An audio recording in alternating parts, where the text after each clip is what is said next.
Lie. My name's Nicolai, and today we're talking about Rick Fox. Three-time NBA champion and owner of one of the best teams in the current League of Legends professional scene, Echo Fox. Although Rick Fox won 3 NBA championships alongside Shaquille O'Neal and Kobe Bryant 14 years ago, Rick Fox's name is still relevant today, but for reasons that have nothing to do with basketball. In this video, we're going to be looking at how Rick's father and son relationship led him to owning a team, how he views professional League of Legends compared to traditional sports, his fight to have esports taken seriously, and of course, his journey to reaching the success he now has in the esports scene. On September 30th, 2004, Fox played his final game of professional basketball for the Los Angeles Lakers before being traded to the Boston Celtics, where he opted to retire from the NBA. This seemed like the last day that Rick would ever be involved in anything competitive, until his son Kyle 12 years later showed him League of Legends. I won't show you this whole clip because it's very long, however, all links and sources to everything I mentioned are in the description. On an interview with Forbes, Rick was asked about how he got involved with League of Legends, and in his answer he mentions his son showing him the game for the first time. And then my son came to me one night and he introduced me to League of Legends. Now he and I had played World of Warcraft for numerous years together. And as a good dad does, he took his son to the Riot headquarters in LA to see what it was all about. While being there, one of his biggest takeaways was that he saw a big framed picture of the Staples Center. But instead of it being the Staples Center filled with basketball fans, it was filled with League of Legends fans. And instead of asking why this is a thing, like most adults from his generation do, he actually embraced it and saw it more as a validation of esports being the real deal. And as of making this video, Rick Fox as well as Echo Fox are currently sitting at the top of the NA LCS. But before we continue, I really want you to see this clip of Rick and his son talking about League and how it feels to Rick. I can recall the pressure for him to follow in my footsteps. There was pressure for him to play basketball. When I was younger, I didn't think about whether or not I was going to play basketball.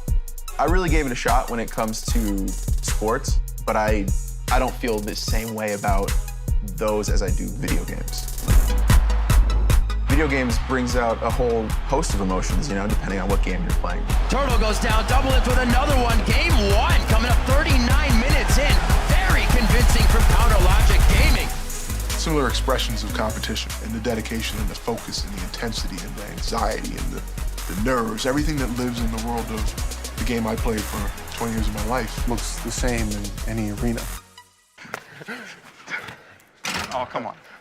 As some of you know, a while back I made a video about the NBA teams who recently joined the LCS. And one of my biggest points in that video was that these owners don't have any care for the game itself. Aside from the fact that this is the new hip thing the kids are into and it's making a lot of money at the moment, they basically just treat joining the LCS as a really big potential investment. And to me, that's what's refreshing about Rick Fox. Because don't get me wrong, I don't fault anyone for doing something because of monetary benefits. It also goes without saying that this is also a business for Rick, but it's hard to fake that much enthusiasm for so long.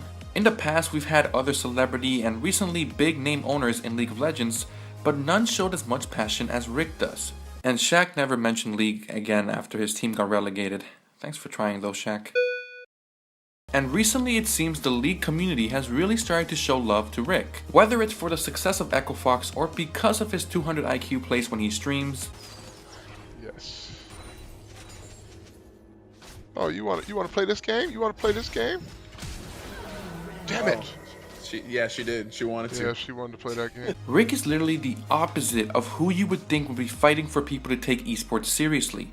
But he was out here. On every program and interview, he would try his best to educate the normies watching that professional esports is more than just being, quote, good with your thumbs. They are digital athletes. They're professional digital athletes. Well, no, look. Whether it's on The View, TMZ, or Forbes, Rick has always spoke out and made sure esports were taken seriously, even before he owned a team.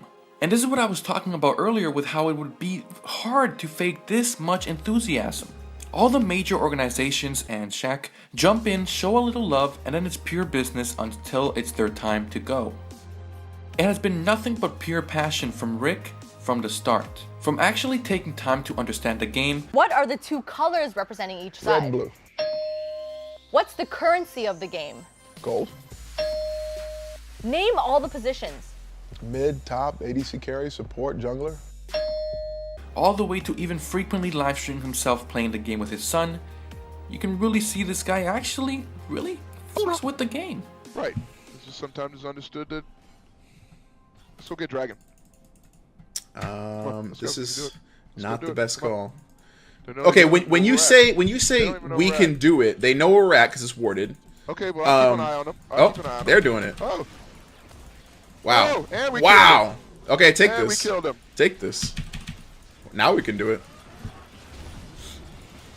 That was the 300 IQ Rick Fox Baron call for you. Yes, indeedy. Now to bring it all back and get to finishing off the video, I want to show you the beginnings of Echo Fox. Even though everything I showed was positive, when Rick first obtained his team, everything wasn't so pretty.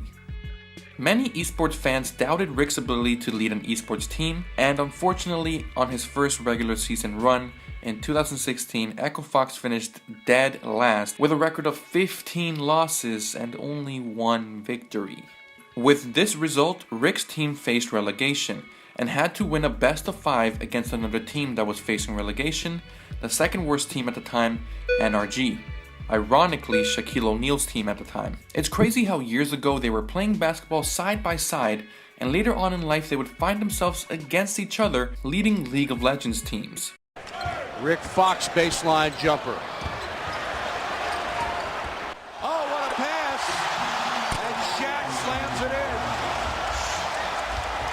You know, I gotta give Teron Loon. Well, I don't know how involved Shaq was, to be honest, but regardless, Echo Fox won that match and did not get relegated. LCS, as soon as he is gone, it's now the Nexus. It's the 3-0 for Echo Fox to hold on to their spot in 2017. Then we bid farewell to Energy Esports in the LCS.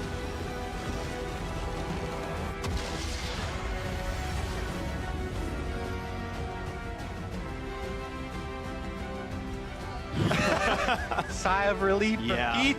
Despite losing almost every game of the season, they flawlessly won 3-0 when it mattered most, although the struggle didn't end there. After their PogChamp relegation match, the 2017 season seemed really hopeful, but unfortunately it was no different. The 2017 season was a little bit better as they weren't dead last anymore, but nowhere near the top. Not even near the middle, really. But who cares about the NALCS?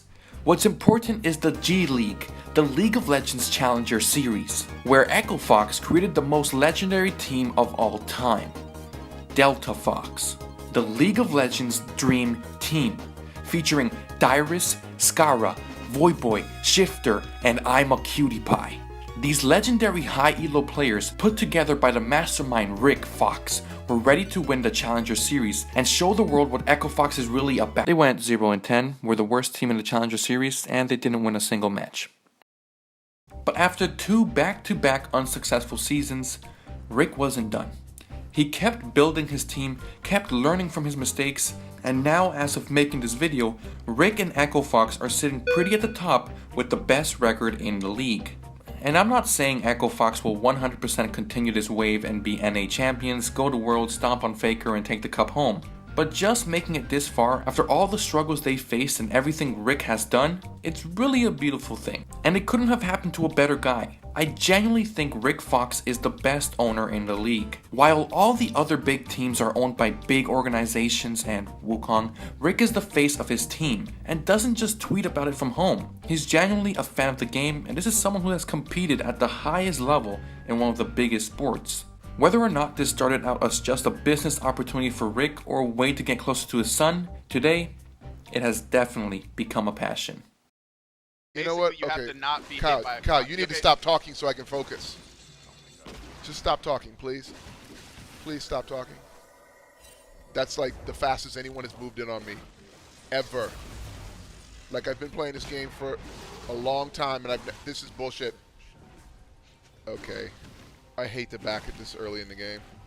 Oh. Oh, you're dead. I'm dead. I'm dead.